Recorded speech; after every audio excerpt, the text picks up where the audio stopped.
Long Range Productions. Today we're going to be looking at 3 subcompact firearms. First up, we have the Sig P239. This one's chambered in 357 Sig. We have an XD40 Sub-Compact and a Glock 33. We'll be doing a lot of the filming today with a Contour Plus camera, and this is the ammo, American Eagle 357 and Blazer aluminum 40. Here's the range. It's an indoor range. We're going to be set up at about 10 yards, a good self-defense distance. So just an overview of the different guns we have here. The 239 is a 7-round internal magazine single stack. It is single stack, so it's a little harder to reload. The XD40 Sub-Compact is a 9-round magazine. It's a double stack, a little bit wider, a little easier to get in the gun. And the Glock 33, obviously also a double stack 9-round magazine. Both the XD and the Glock are running finger grip extensions. Gives you a little more leverage with that pinky on there. Does add a little length to the gun, but it does really help out quite a bit. So that being said, let's get started with the rest of the shooting. Okay, so here I am. Basically the plan is I'm going to shoot 50 rounds per gun aimed at this IDPA target about 10 yards away. I'm aiming low center mass. You know, this little Glock 33 has a lot of bark, as you can see. Constantly having to readjust my grip, it seems. Not really the most comfortable gun in the world to shoot, but it is easy to carry, it is easy to conceal, it does pack a wallop. There are plenty of modifications out there, including triggers, sights, and other accessories for it. So it is a great little carry piece, but like I said, it is not the most comfortable gun to practice with.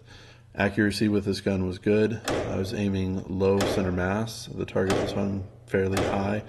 It did very, very well for the size of the gun that it is, small sight radius and such. Overall, I do like this gun. It is a very nice gun. Like I said, I like the round. 357 Sig is a great round. Very, very expensive though. It has quite a bit of terminal ballistics. And then, as you can see, these last 5 rounds here, I am going to aim at the head. I'm going to do the same thing for each gun and just try to get a somewhat tight grouping. This gun did make my hand tired, I will admit. Let's see how it looks. Well, it doesn't look too bad. Let's go to a still image so we can look at it better. Now, the grouping in the head is pretty tight, surprising for how small this gun is. The center mass grouping is about what's to be expected from any small gun. If I slowed down and really tried, I could probably put all these rounds on top of one another. Just not what the intended purpose is for this gun. It's not a target piece. Let's move on to the 239, see how that did. So the 239, it's a great little carry piece. It is very slim, quite accurate, easy to shoot. It's a Sig in the truest form, which means damn near perfect in my opinion. I am shooting each one of these little sessions with the first round going off in double action.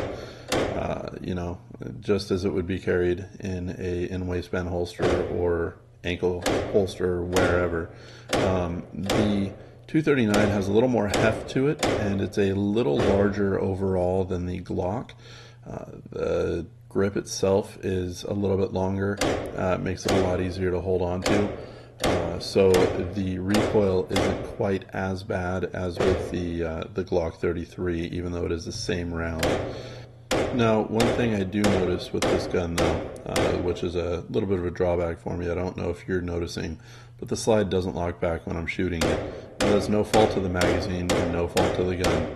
It's actually my thumb forward grip, you know, with my big hands, tends to ride the slide release. So the slide just doesn't lock back for me. not really a big issue. You know, the last pull of the trigger goes click, and it's fine. So let's see how this one did. So that's not so bad with the Sig 239, about the same as the Glock overall. Did have one low flyer. I contribute that to the DA pull on the first round. Sometimes, you know, when you're just drawing fast and putting the gun out there, that first pull of the trigger, if it's a little bit longer than a single action pull, can bring the gun down. Still, that's combat accurate, and in my opinion, that's not too bad. This gun is a great gun. It's performs flawlessly for what its intended purpose is, and I have no problem carrying this gun anytime or anywhere. So let's see how the XD40 Sub-Compact does, shall we? Now the XD40 Sub-Compact is really just a joy to shoot in comparison to the Glock 33, even though they are the most similar guns in this comparison. The 239 just is a little bit too different to really compare side to side, though it does serve the same purpose. The XD Sub-Compact really does have a much better grip, in my opinion. It's much easier to hold on to, much easier to control. The 40, in my opinion, is just as snappy as the 357 Sig, but it's just way more controllable in this platform. It might be because the gun is a little bit heavier, or the grip is just a little bit longer. I don't know. What I do know is this gun is, if I were going to the range with a Sub-Compact only and I wanted to practice, this is the gun that I would want to practice with, because it is just that much better. Here I am shooting the 5-round group. My hand was quite tired at the end of this this session, as you can see. I was trying to re-grip the gun a few times, and my last 5-round grouping shows. The main grouping, center mass, it looks good. That's about what I want to see from a Sub-Compact. Overall, I mean, like I said, it's a great shooter and it's very accurate.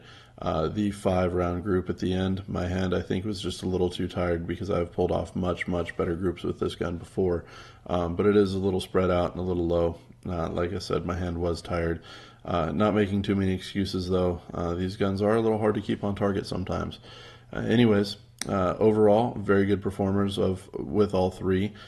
My edge, just in overall feel, ergonomics, and ease of carry, would probably go to the Sig 239. If I had to choose a true polymer Sub-Compact, I would probably go with the XD, just because of its controllability. In a situation such as a self-defense shooting situation, I'm going to want to know where my follow-up shots are going. I'm not going to want to worry about re-gripping the gun. It's just things that I don't want to worry about. So the nod really does go to the XD Sub-Compact in this, or the 239.